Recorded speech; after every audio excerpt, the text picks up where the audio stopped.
This is a poem that was inspired. I had started writing it in the recent war in Israel and Palestine had made this come to mind. Okay. Was in the forefront of my mind because it was so hurtful Mm. to watch that happen.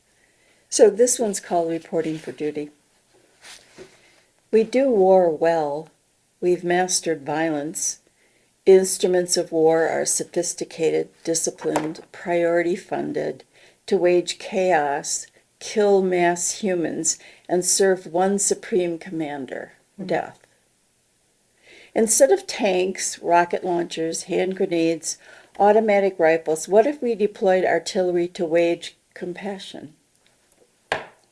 Instead of epochs spent to conquer, colonize, enslave, subjugate, exploit, annex, erase, convert, occupy, colonize, or dominate to exhaustion, we found other pastimes for amusement like appreciate, alleviate, mitigate, accentuate, adulterate, the power of concert and collaboration, drafting legions of insurgent benefactors.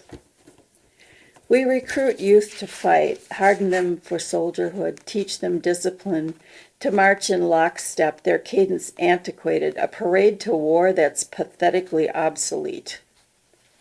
But what if we trained battalions to serve with compassion so fierce there's collateral damage, heavy casualties, and conflagration that takes no prisoners?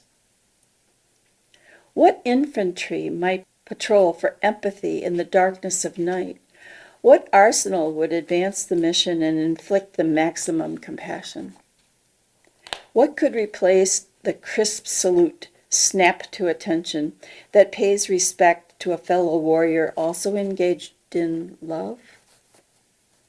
What salutation speaks compassion? Would it look something like Wakanda forever?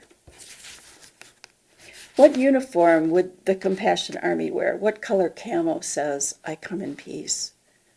What instrument to signal reveille, charge, report for duty, to spread solidarity where hatred advances now?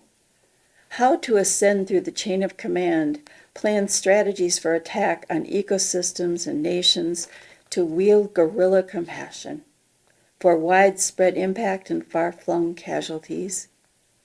What headquarters would train recruits, deploy troops? Where is CENTCOM?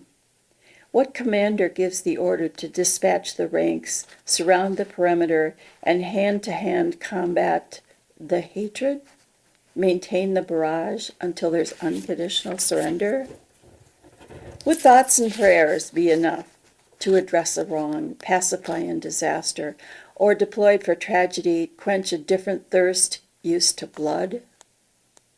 Would the human tongue, sharpened by the knife of time, trained by habit, weaponized for war, already on its hind legs, lash out in anger or hold the ground in forward position?